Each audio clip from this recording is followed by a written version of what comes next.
What is up, everybody? Welcome to another episode of the Rewired Soul podcast, and I am super excited for you all to meet today's guest. It is Sophia Moskalenko. She is such an amazing psychologist and author, and she writes about subjects that and topics that I don't really see many people diving into. I was first introduced to her work when she wrote a book about martyrdom, and she has another book that I recently read on radicalization of terrorists. And most recently, she wrote a book about, she co-authored a book rather, about the psychology of QAnon. And I was like, I need to read this, and I was fortunate enough to get an advance copy. And yeah, the book comes out June 15th, so I had an excellent conversation with her because, you know, we all want to understand. We want to understand, why do people believe these things? How do people believe these things? How are conspiracies able to drive people to action despite not having evidence? And we also discuss, you know, how mental health issues play a role in conspiratorial thinking and all that. It's an epic conversation, but I don't want to ruin it for you. But anyways, before we get started, if you are new to the Rewired Soul podcast, we're still pretty early on. We're going into the second month. All right. I think we're on the fifth or sixth episode. We've done something like that. But anyways, if you're new, make sure if you're on Apple, subscribe, rate the podcast, leave a review. Why do I ask you to do this every single episode? And for all of you who have been listening every single episode, because it helps with the algorithm. Since it's a brand new podcast, it helps, you know, Apple Podcasts be like, oh, people actually like this and people are engaging with it, and it sends it out to new people and all that kind of stuff. And yeah, if you're on Spotify, follow it there and stuff. All that stuff really helps out. But the other thing you could do, if you'd like to spread the word, if you enjoy the conversations that I have with these authors and, you know, experts in different fields, share it on social media. Share it with your friends and family members. Especially this episode, QAnon has been a big topic, especially for the last year since the pandemic. So feel free to share it on, you know, Facebook, Twitter, Instagram, wherever you would like, whatever your platform of choice is. Because, yeah, it's important that we become educated and understand, you know, what does the psychological research actually say? All right. But anyways, here is my conversation with Dr. Sophia Moskalenko about her brand new book that she co-authored called Pastels and Pedophiles, which will be coming out on June 15th. And yeah, don't worry, I will have it linked down in the description of this podcast below, so you can pre-order it or get yourself a copy if you're listening after June 15th, all that kind of stuff. But anyways, without further ado, here's my conversation with Sophia.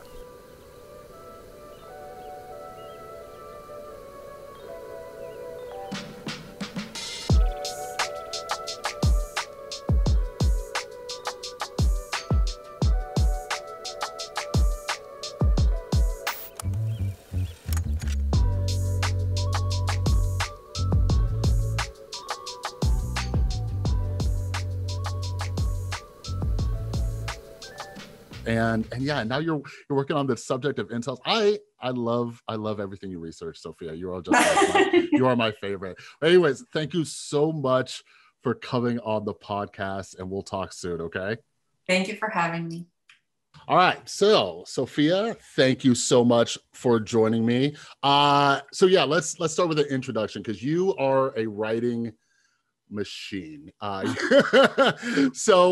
you wrote a book. One of your recent books, I think last year, was on radicalization and terrorism. You also had a book on like the called The Marvels of Martyrdom, and this new book is on QAnon. So can you, for those who don't know you, can you kind of introduce yourself and what you like to study and research and all that?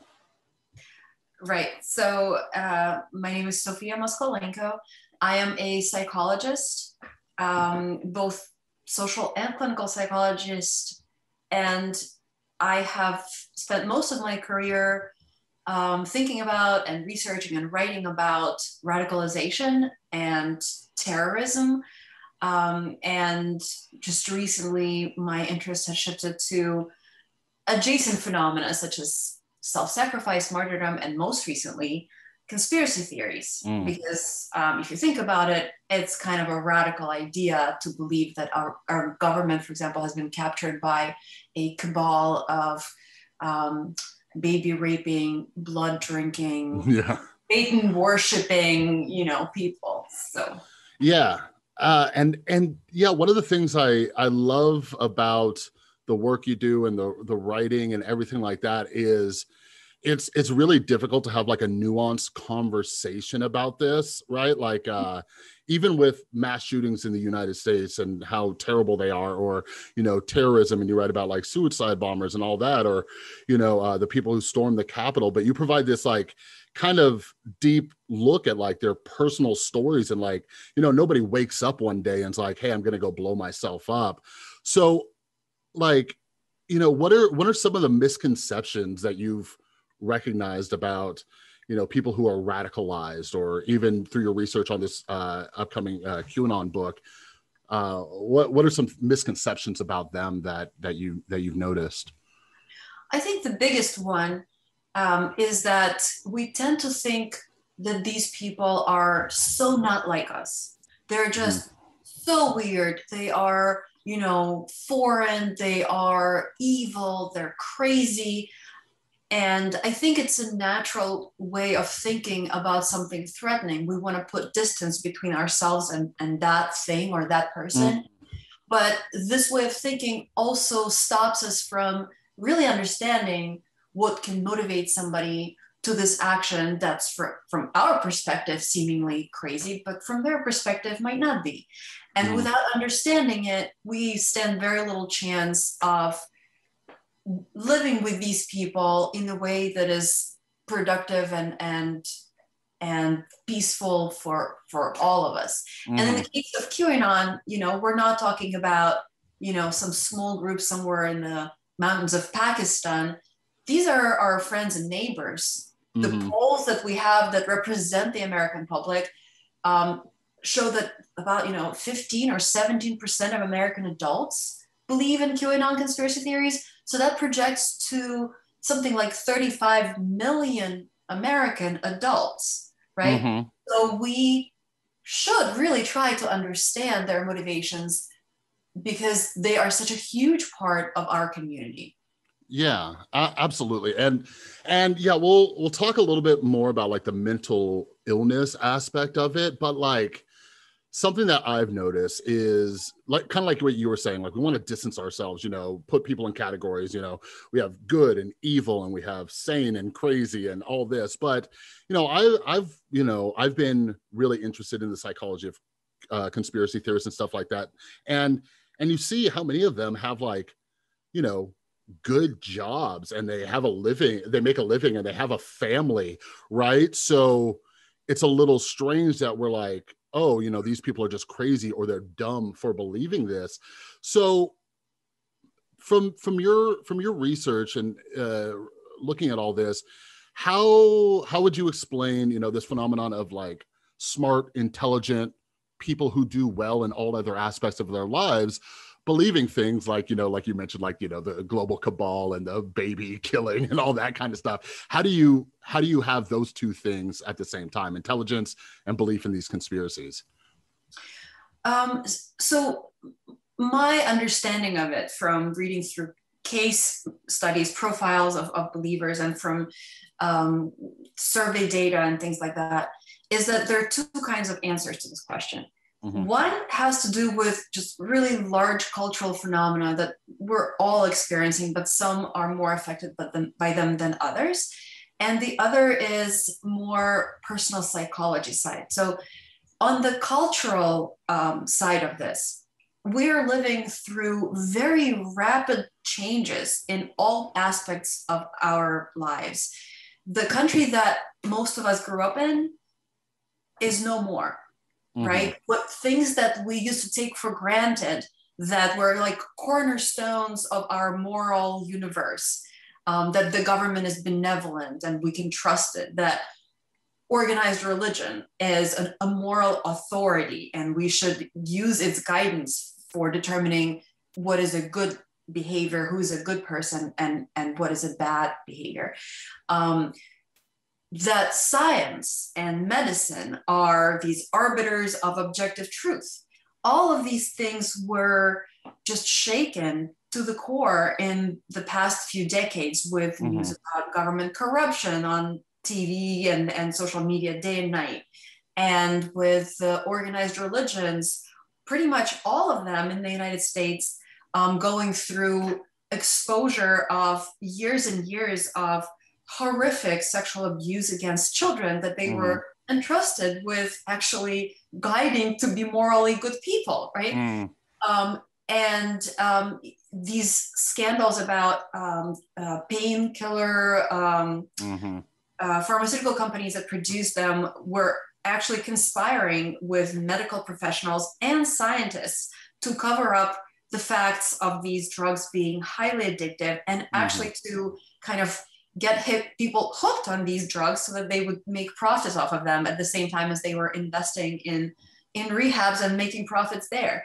So all of these revelations, in addition to the changing standards of living and, you know, the marriage kind of undergoing fundamental changes, you know, the little house on the prairie is really no longer a viable option for most people who grew up with this idea as something to strive toward. All of that makes for a very uncertain present and an even more uncertain future. And this uncertainty is really disconcerting, especially for white, kind of middle class, conservative Americans who have been on kind of the losing end of, you know, some equality being restored with genders and minorities.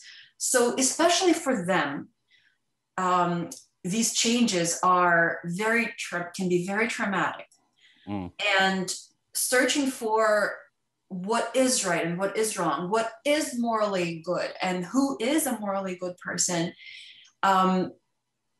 they, in this distress, were kind of an easy target for people who were spreading QAnon conspiracies. Some of these spreaders were just kind of genuine supporters, and others were very cynical, but they all benefited from this vulnerability that cultural changes put into a lot of Americans. And then on the personal side, of course, there are things like isolation that a lot of us experience, but especially during the COVID lockdowns, you know, it became just really hard for a lot of people. And where did they go searching for company? They went online because that was the easiest and sometimes the only accessible connection. And online, with the social media algorithms, you know, very quickly they could end up in these conspiracy theories channels that indulged some of their need for connection, some of their need for feeling, you know, intellectually superior. Because when you're figuring out like a fundamental secret about our society, you know, you're feeling like you're, you know, Sherlock Holmes and like all these, you know, mystery movies like the Da Vinci Code. All of a sudden, you are the main character in that movie. So for a lot of people, this was very fulfilling in a way that they couldn't find in their daily life, especially during the COVID lockdown. Yeah, absolutely.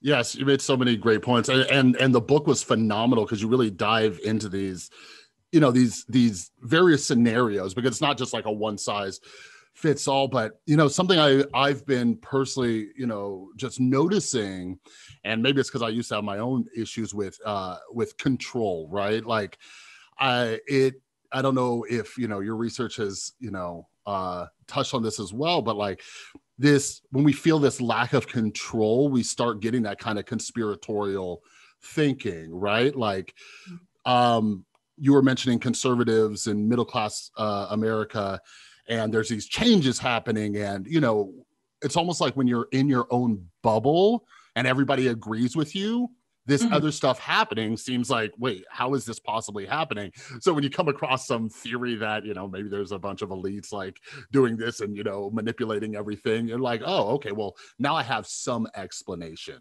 right? So do you think, or what you alluding to, like, some people are trying to make sense of sometimes a chaotic and senseless world? Yeah, I mean, and in all fairness, it has been rather chaotic and senseless for all of us. Like, honestly, the year 2020 has been kind of horrific for a lot of people for a lot of different reasons. And a lot of people, lost their jobs or a huge chunk of their income. A lot of relationships were under strain, being locked together in a tight space, and the kids are trying to do homeschooling, right? So all this stress, we've all experienced it. And we know from psychological research, experimental research, that people who are made to feel anxious, who are made to feel out of control, are a lot more likely to engage in conspiratorial mindset. They're a lot more likely to gravitate toward conspiratorial explanations for things that might be explained in a different way. And so, yeah, this huge vulnerability that opened in us all, through events that we couldn't expect or possibly control, it really contributed to QAnon spread. And if you look at graphs of engagement online with QAnon content, you see that, QAnon started in 2016, and you see like a tiny little increase, month by month, year by year. And then you see this huge spike coming up right at the onset of COVID pandemic, which of course was this huge unknown, this existential crisis, this life-threatening virus we knew nothing about. And the messaging was so bad, coming from the authority figure. Like, somebody was saying, okay, wear masks. And somebody else is saying, no, don't wear, really don't, and somebody saying we need to go into lockdown. And somebody else saying, oh, it's just going to disappear like a miracle, I think he said, right? Yeah. And so all this conflicting messaging just amplified the anxiety that we were already feeling, and opened the door to QAnon conspiracy, for those of us who are especially vulnerable. Yeah, absolutely.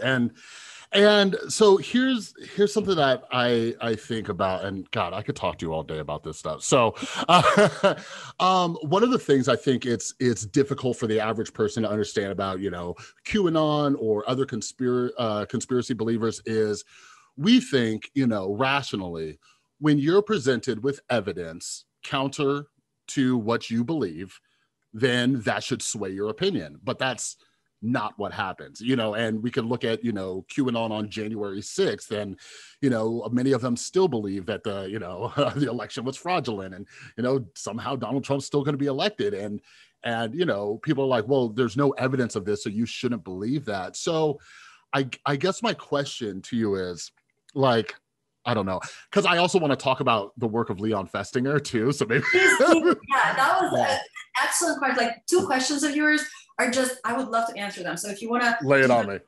Do the cognitive dissonance, and then the Ash question that you had there, the Solomon Ash one. Yeah. So how do, like, can you use, some of these famous psychological theories such as, conformity and cognitive dissonance to explain why it's not so easy for people, once they have evidence, to just switch their belief easily? Right. So cognitive dissonance is probably, I would say, one of the top 3 most influential social psychology theories, just for how revealing it is about the human nature. And one other incredible thing about it is that it combines understanding of how we think, how we feel, and how we act, which is a rare treat for psychology theory, because usually we're happy with just one, the Milgram obedience study just shows us how people act, and that's great. And then somebody else has to explain why they do it. But Leon Festinger just crossed all the T's and dotted all the I's with this one. And so what he found was that basically we have this arguably fundamental human tendency to want to see ourselves in a consistent and positive light. Mm-hmm. Okay? And so how do we get the idea about ourselves? Very often is from our history. We tell a story about ourselves using facts that happen to us. So because we're all human, of course, we don't always do consistently good things. Mm-hmm. Sometimes you can be tricked into doing something that's not quite moral, not quite smart, or maybe you're just mindlessly, following your friends into, something stupid, right? Mm-hmm. And you end up on the other side of this behavior now with the desire to keep your positive self-image, but also this conflicting fact. Okay, now I've done something stupid. I've done something immoral, okay? Yeah. And so you kind of have two options there, considering what you have to play with.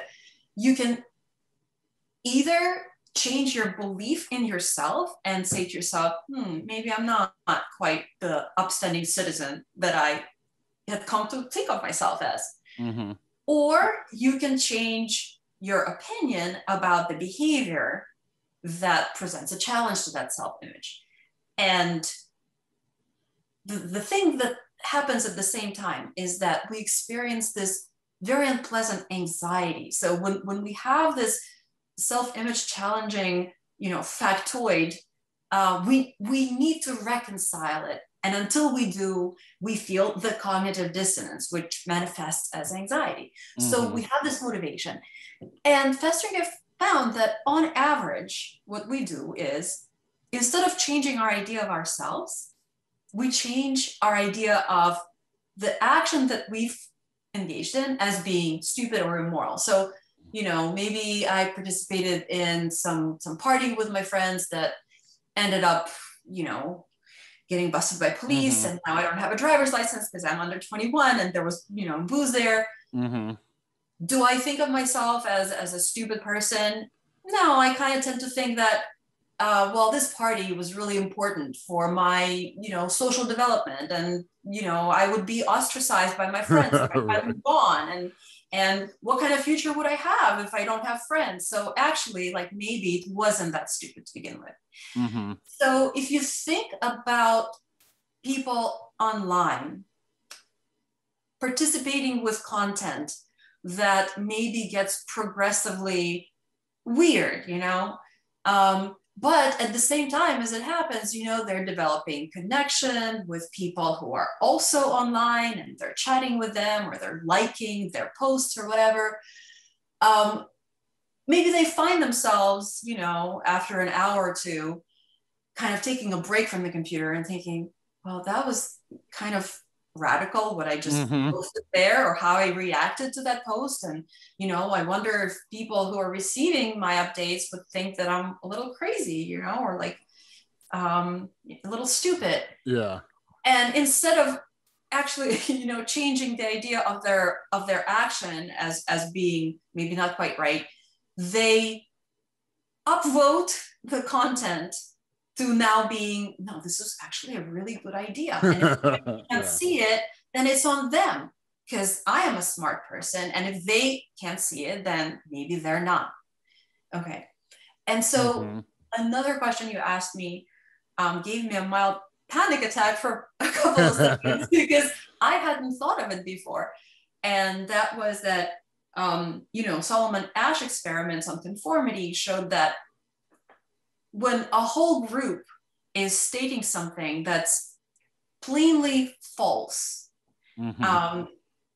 Most people are then likely to conform and also speak against their better judgment to confirm what the group is saying, mm-hmm. unless there's somebody in the group who also speaks their mind and against the group. So when you have this one dissenter, the conformity spell kind of breaks. Mm-hmm.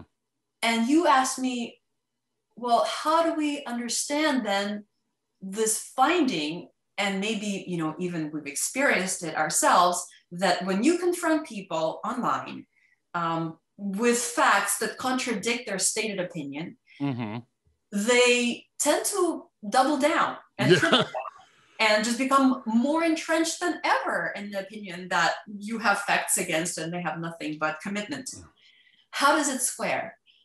But I think I found a way out of this cognitive dissonance for myself. Okay. And I think the critical difference is that in the Ash experiments, the dissenters were not confronting other people. They were just speaking their minds. Okay, so when we are confronting people with their statements or their posts being, stupid or misguided or whatever, we're putting them into a cognitive dissonance paradigm. We're forcing them to admit that they are less than what they want to think they are. That's a losing preposition if ever there was one. Okay. Yeah. And so instead, it seems from psychology research, what would be possibly helpful, rather than confronting people, would just be amplifying voices, non-confrontational voices that are speaking the truth and presenting the facts. Yeah. Yeah. And yeah. Like everybody listening, you got to go get this book. Like another thing I loved about the book is like there was so much in there about having interventions and stuff like that. And maybe it's because I'm a recovering drug addict and alcoholic who's worked in treatment, but motivational interviewing, right? Like rather than confronting somebody, asking them questions to get their wheels turning, right? Personally, I found that to be effective somewhat. Just why do you believe this, right? Or what else would have to be true for this to be true, and things like that. But yeah, it for me, especially working with drug addicts and stuff, it's been a lot less confrontational. And real quick for that, I have a genius audience out there, but for those who haven't looked into Leon Fessinger's studies and his book, have you read that book, When Prophecy Fails? Yeah. Oh my God. So everybody should go read that book, right? And, and because it's about, this group in the 50s where this lady said she was talking to aliens and there was going to be an Armageddon and the world was going to be destroyed and all this. And it didn't happen. And Leon Festinger and his team, they like infiltrated this group because he, correct me if I'm wrong, like his hypothesis was not only is it not going to happen, but then they're going to double down on it, right? Yeah. Yeah. And reading that book, like it tells individual stories of some people who are like, oh man, it didn't happen, I'm out of here. But other people, they believed in the narrative that, oh, since we prayed so much, God decided to spare this, right? And I think, what's helped me empathize with conspiracy theorists and people who don't change their opinion in light of new evidence. And you touched on this a little bit ago, like, going to a party and drunk driving or, whatever. Like, I don't think a lot of us realize that we do the same thing on a daily basis. Like how many of us are in like we get into terrible toxic relationships and find out the other person might be cheating or whatever, and we start making up these excuses, right? And it's this kind of like ego defense, like, well, I'm a smart person, I would never date somebody who would cheat on me, you know what I mean? And I don't think the majority of us realize that we do the same thing as conspiracy theorists, just to different extremes. Have you noticed that as well? Yeah, absolutely. And that's why I started by saying that cognitive dissonance is just so revealing about human behavior, because we do it all the time. And it's so taxing on our cognitions and our emotions and our lifestyle, because, okay, you buy this car that you spend a lot of money on, and all of a sudden, it starts breaking down on you.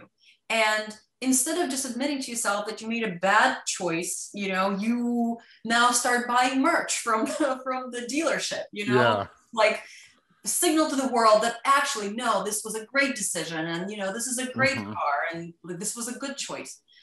And actually, so I cheated a little bit. Well, I didn't, but I said that there were two choices that we face when our behavior contradicts our desired self-image.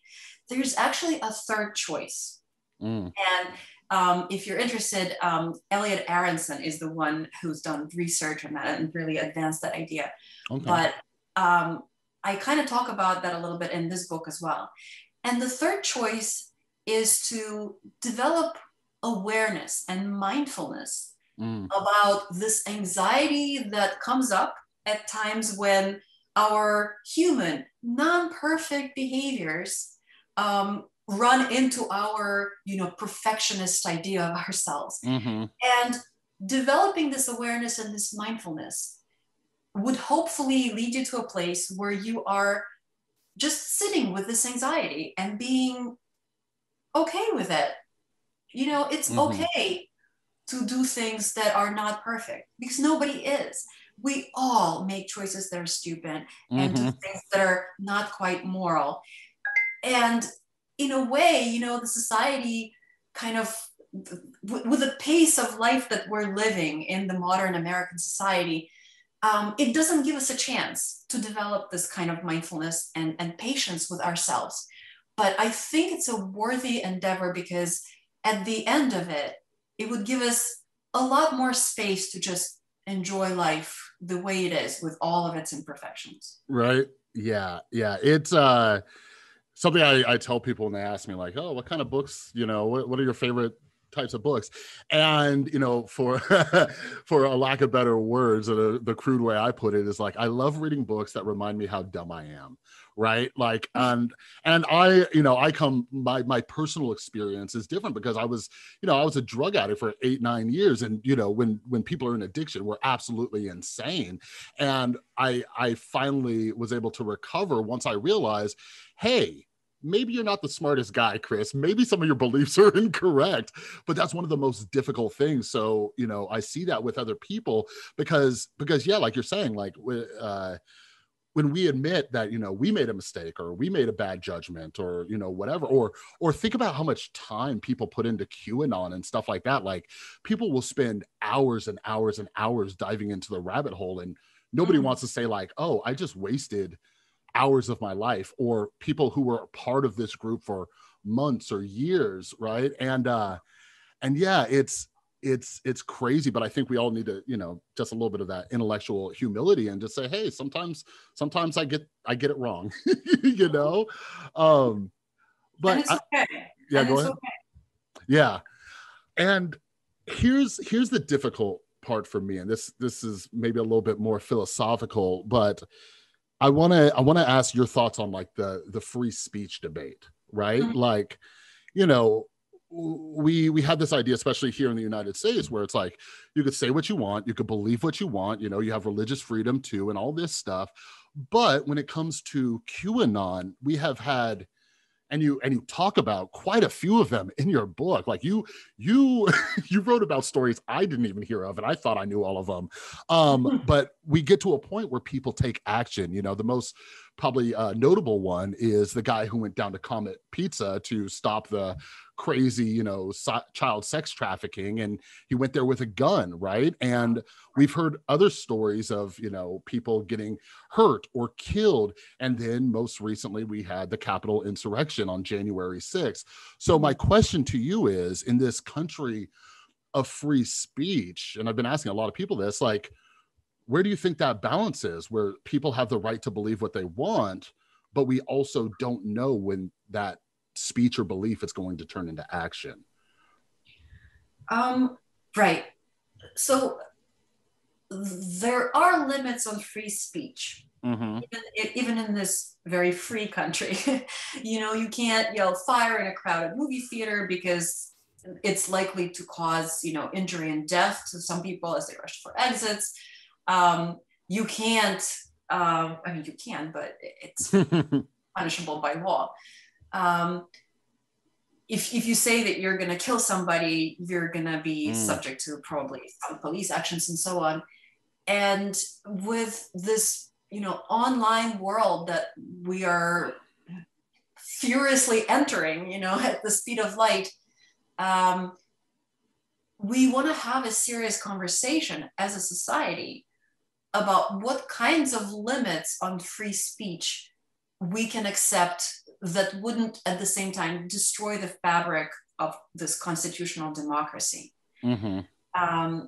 I come from a very different culture. I grew up in the Soviet Union, Mm-hmm.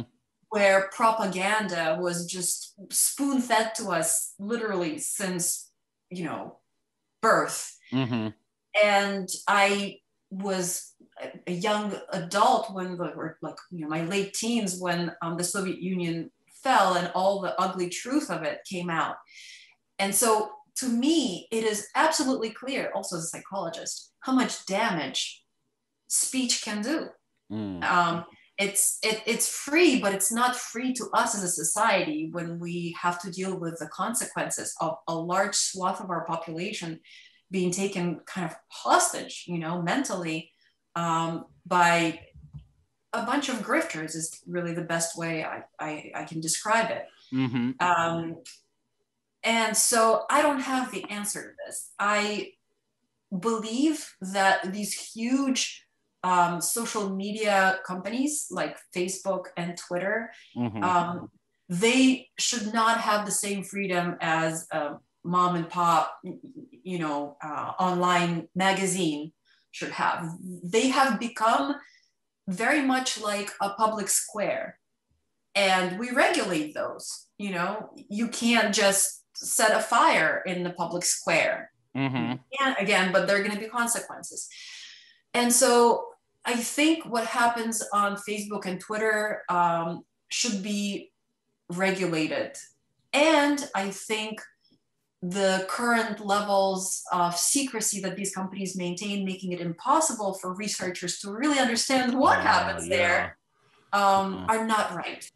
They're not serving anybody but these giant companies, making them profits, very likely from everything I'm seeing, at our expense, at the expense of our mental health, at the expense of credibility of our democratic institutions, at the expense of our public health, because one of the major effects of, for example, belief in QAnon we see is on vaccination rates. So there is a very clear cost that we are paying for, this social media milieu, being as unregulated as it is.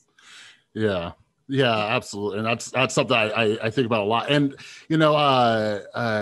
a few weeks ago, I spoke with the author, Jillian York, about her book, because she talks about that too, and more on an international level. And yeah, I think, almost like we were talking about, there's going to be, we all make mistakes and stuff like that, but we need to try different forms of regulation and things and see what works. And I think you bring up a great point. And I don't know how many people realize this, but the social media platforms, they protect so much of their data, and then researchers like yourself and others can't really study it. And we've reached this new place for the entire world, right? Like the whole world's changing because of it, and we can't even properly research it. It's kind of wild. It's worse than that, because it's not only that they don't share with researchers, but it is that they are maybe complicit, but at least they are taken advantage of by malicious players such as Cambridge Analytica and the Russia Internet Agency, that break into their system, steal users' very detailed records, and then use those to micro-target content toward groups that are vulnerable in a particular way. And we have data that show that this was, for example, successful in deterring African-American people in the United States from voting in the 2016 election. Yeah. So it's not just that they're not sharing data. It's that these data that they're not sharing with researchers and the American government are being used by people outside of the United States, and by malicious players inside the United States toward very untoward goals. Yeah. And it's nuts. Like, I don't know if, I'm both an optimist and a pessimist, but I'm like, okay, I try to give people the benefit of the doubt. I'm like, all right, how many people are really gullible enough to fall for this? And it's actually changing their behavior. And I was just reading a book yesterday, just on algorithms and everything like that. And it was citing one study where it said, like, these political kind of propaganda type Facebook ads and stuff like that, it swayed about 34 out of 1,000 people to change their vote or change their behavior. And like, when you look at that, you're like, oh, that's not too significant, 34 out of 1,000. But then the author brought up that multiply that by the millions of people that they're reaching, though. And that starts to add up. And then you look at certain elections, or you look at vaccination rates or whatever, and that 34 time, it starts multiplying very quickly. And that can sway elections. That can, change the outcomes of how many people in your county are immune to COVID. And it's crazy. It's crazy how that can happen. So even if all of us aren't that gullible, all it takes is just a lot of groups of the small amounts of people. And that leads me to my next question. Let me ask you this, Sophia. You have a little bit more time, because I love talking to you. Yeah. Okay, cool. So maybe we'll do this for an hour. But so when we're talking about swaying people, one of the questions I want to ask you, and you touched on mental health. You, in the book, I believe, and correct me if I'm wrong, you said, based on some research, that this number might be high, so correct me if I'm wrong, like 60% of either conspiracy believers or QAnon believers, it was a high rate, have some form of mental illness, right? And 68, how much was it? 68%. This is QAnon believers who were indicted or implicated in the Capitol Hill breach. So, gotcha. Yeah, it's incredibly high. Yeah, it's staggering. So earlier we were discussing how there's a lot of assumptions, right? That, people who believe in QAnon, they don't have high levels of intelligence, or maybe they're mentally ill, but, there's a lot of normal people, but there is, people with mental illnesses. And, I've spent most of my life as a mental health advocate and working in treatment centers and stuff like that. And people with mental health issues, even something as simple as an anxiety disorder, can make people more paranoid and suspicious and stuff like that. So when we look at the whole kind of community of QAnon, and you also have these people who are profiting off of, selling QAnon merch, or you have QAnon YouTubers, or people who have QAnon Patreon accounts. Have you found, like, do they prey on the mentally ill, or, what is it that makes people with different mental illnesses more susceptible? Like, I'd love to know a little bit more of your thoughts on that. Yeah, so I already hinted at that in the earlier answer I gave you about how when people are made to feel anxious or isolated or lonely, there are everybody, like people like you and me, college students put into a psychology experiment for credit, right? They tend to be more accepting of conspiracy theories. They gravitate toward conspiratorial mindset. They're more likely to believe conspiracy theory as an explanation for something that can be explained in a different way. And so if you think of somebody who is anxious a lot of the time because they have a mental health disorder, either diagnosed or undiagnosed, and this person is now, in front of their computer screen most of the time, because of the lockdowns, because they're, working from home or whatever, of course, QAnon content is going to speak to them a lot more than to somebody who is not struggling with an anxiety disorder. Same thing with, people who are lonely and depressed because of it. They will gravitate towards QAnon sites for the engagement with other users that they're really desperate to get, just because they're feeling so socially isolated. But then this content will be much more likely to stick with them, and they will be much more likely to come back to it than somebody who is not depressed. So there's a self-selection component for sure in who becomes an avid follower of QAnon content. And also at the same time, there is probably a feedback loop where QAnon has this addictive quality, which is by design, right? People who come up with these Q drops, they intended for them to be like a puzzle, and they wanted you to stay online as long as possible. Yeah, like the gamification. I think you mentioned that. Yeah. Exactly, right? And so people, spend hours and hours and days and nights online. And we know, again, from psychology research, that the more time you spend on social media, the more isolated you feel. It's ironic. It's literally like drugs of addiction, where you go to them to feel better, but the more you use them, the more you need them, and the worse you feel when you're not on them, And so there's this vicious circle where you end up spending a lot of time hoping to feel better, and you end up feeling even worse, so you spend more time. Meanwhile, you're losing contact with actual people in your life, because maybe your rhetoric alienates them now. Maybe these conspiracy theories make them feel uncomfortable around you. You neglect your obligations in your relationships. You maybe, lose your job because you don't devote enough time to it. And all of that, forget about the QAnon content, but just these consequences of engaging with it for so long in themselves can push somebody into a mental illness. Right. And so, it's like more people prone to mental illness or experiencing it come to QAnon. And people who come to QAnon are more likely to develop mental illness than people who don't.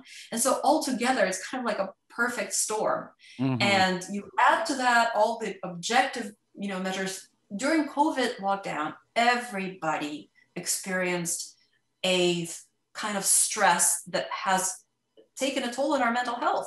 Before the lockdowns, self-reported depression and anxiety in American adults was about 1 person out of 10.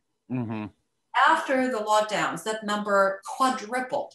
So 4 people out of 10 now reported depression and anxiety. So for all of us, mental health suffered, but then add QAnon into this mix, and it just makes for a pretty sad predicament as far as mental health is concerned. And kind of like you talk about that, that kind of like feedback loop and everything, and the other consequences of diving into it, and getting into QAnon might hurt other relationships you have, maybe with people in real life, like your friends, your family, or whatever. And then you turn to your online community of people who believe the same things you believe. And what's helped me out the most is just empathizing and looking at, like, hey, how can I relate to this person on a different level? And going back to my days in addiction, right? Like, my friends and family didn't want to be around me, but I live in Las Vegas. The people I would party with, they loved hanging out with me, right? So it pushed me deeper and deeper and deeper into that. But and then you get into this whole group identity of us versus them, and what I mean. And I think, personally, I just think, when more of us are able to kind of look at that and understand it really, and read, forget everybody, listen, read books like Sophia, right? And we understand, we hear these stories and we're like, oh, okay, I get it, right? Like, it could be something as simple as like, I remember feeling lonely in high school, and then I joined like the goth kids or whatever it is. It's all, what do they say? The same candy, different wrapper, right? But I think that's how we practice more empathy. But I want to ask you last question, I promise. So one of the most amazing parts of the book, Pastels and Pedophiles, is, intervention strategies and everything like that. And even though every single listener is going to go out and get this book, what are some like quick and most effective ways someone can help a friend, family member who's kind of fallen into the whole QAnon or even just conspiracies in general? What are some things they can try or do, or are there some don'ts that you would like to highlight? Right. So I want to start with don'ts, and we've kind of covered a little bit of that ground with you already. But one thing that will not pay off is arguing with these people, trying to prove them wrong, giving them data that contradicts their beliefs. You're setting yourself up for a failure, and you're setting them up for this more defensive stance that's actually gonna drive them deeper into the rabbit hole that you want to pull them out of.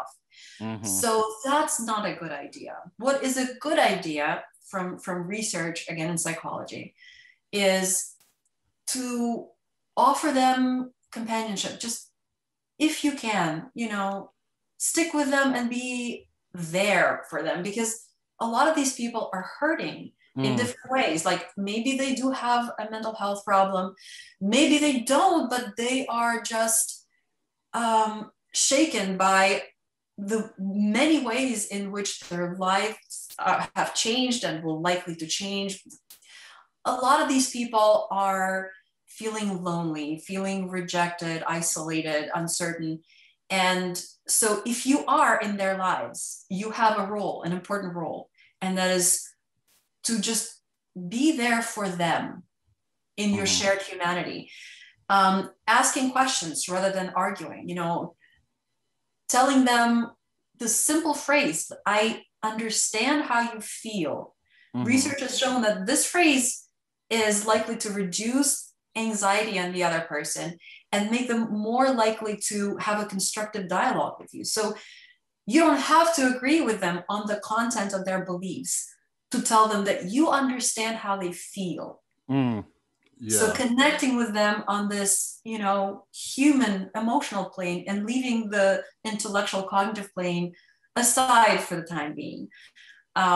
Interestingly, maybe taking a walk with them in nature, because research has shown that just being outside in the greenery and walking for a little while leads to a decrease in polarized thinking. People are more likely to entertain ideas that are outside of their accepted, set of beliefs after this little, outing in nature. And also really important, if you have somebody in your life who is deep into QAnon woods, it can be really, really hard on you. And so taking care of yourself, of your mental health, of your emotional needs is just as important. It's like on the airplane, they instruct you to put the air mask on yourself first before you try to help somebody else. So we're all in a very interesting time, to put it mildly. And having, friends or family believe these conspiracy theories is emotionally draining and frustrating. And so addressing your emotional needs through either therapy or mindfulness training, or again, just, experiencing nature, gardening for like 30 minutes a week has an immense positive effect on mood, depression, and anxiety. So doing these, little self-care things are going to be really important for you and for people you care about. Yeah, absolutely. And yeah, like you said too, like that kind of, I understand, and I wish we had time to talk about this too. But anyway, but you touched on like the opioid epidemic, and that's something very personal to me because my drug of choice was prescription opioids. But there is cover-ups and funding and a lot of government issues around that. So basically, what I'm saying is, we all have some kind of experience with some kind of corruption or something that we're passionate about. And that's a way that we can connect, right? Like, oh yeah, I don't trust the government either. Look what happened with the opioid epidemic. You know what I mean? Boom. Now we're on the same level. We have a common enemy, and now they trust me a little bit more, and we can start having a conversation. Is that kind of what you're saying about like this kind of understanding that we get to? Yeah, absolutely. Awesome. Finding common ground with these people who feel like the ground is shifting under their feet. Right. Yeah, absolutely. So yeah, the book is coming out the 15th. Is that correct? Yep. Beautiful. And it is called Pastels and Pedophiles. But Sophia, like I probably, even though I follow you and watch what, you're posting and stuff like that, I probably don't even know everything that you've got going on. So where can my lovely audience find you at, follow you for updates? And is there anything on the horizon that we should be looking out for? Have you started like another book already? What are you up to? Well, I am very excited about the project that I'm working on right now. And I don't know if it's just me, but I think it's very interesting. And that has to do with another kind of fringe group called incels.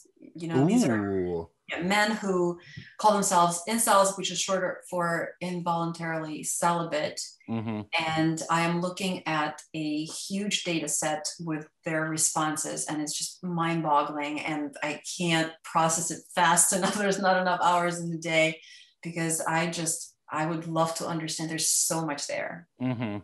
That's awesome. I love it. And are you most active on Twitter? Is that where you'll be posting all the updates, or where should they find you? Beautiful. Yeah, Twitter is best. Awesome. And all that stuff will be linked down in the description below. And yeah, now you're working on the subject of incels. I love everything you research, Sophia. You are just you are my favorite. But anyways, thank you so much for coming on the podcast, and we'll talk soon. Okay. Thank you for having me. All right, everybody. I hope you enjoyed that conversation with Sophia Moskalenko. She's a great person. I love talking with her and stuff like that. We chat sometimes just on Twitter and things like that. So yeah, make sure you check out the description down below. Get yourself a copy of this new book. If you found this conversation interesting, or you know anybody who finds it interesting, or like I mentioned in in this episode, something I noticed when I was making YouTube content around QAnon is how many people were concerned because a family member was diving deep into the rabbit hole. You know what I mean? So Sophia's book, there's a lot of great intervention strategies that are evidence-based. It's stuff that I have experience with through, working in addiction treatment and all that stuff. So make sure you grab a copy of this book. But I'm also going to link Sophia's other books down in the description, as well as, her Twitter. Go follow her on there. Like I said, she is a writing machine. Okay. I work a ton, and, when I see someone who's hustling and just has a passion for their work and stuff like that, and educating people and informing people and creating awareness around different subjects, I really admire that. And Sophia, I am definitely always in awe about how much she's constantly doing. So make sure you follow her on social media so you don't miss anything that she's working on. Check out her books. And once again, if you enjoy this podcast, if you enjoy what I'm doing here, make sure you help out by subscribing on Apple, rate it, review it, follow it on Spotify, share it on social media with your friends, with your family members. Just send it on out. If you're on Reddit, go post it over there if you think there's a subreddit that people will be interested in. And there are other ways to support the podcast. Aside from this podcast, I work full time, so I don't need the money or anything. But I do buy a lot of books, so if you'd like to support the podcast in any monetary way, there's some links down in the description below. You can buy some of my books at the rewiredsoul.com. There are different affiliate links down there. One of them is for BetterHelp online therapy. Mental health is a huge part of my life. I personally used BetterHelp online therapy. It's a great service. You can do it from the comfort of your home. It saved my butt during the pandemic, because you could do a video chat, you could talk on the phone, you can even text with them and stuff like that. So if you're interested in improving your mental health, make sure you check out the link to BetterHelp online therapy. But if you just want to support the podcast in another way, just get the word out. Help me spread the word. I love having these conversations and learning about new things. So if you think other people would enjoy it, make sure you share it. All right. But anyways, that's all I got for this episode. And don't forget, if you missed it last week, I'm doing 2 episodes a week for the month of June. And this Friday, I have a great episode coming up, and I can't wait for you guys to hear it. All right. But anyways, have a fantastic rest of your day, and I'll talk to you soon.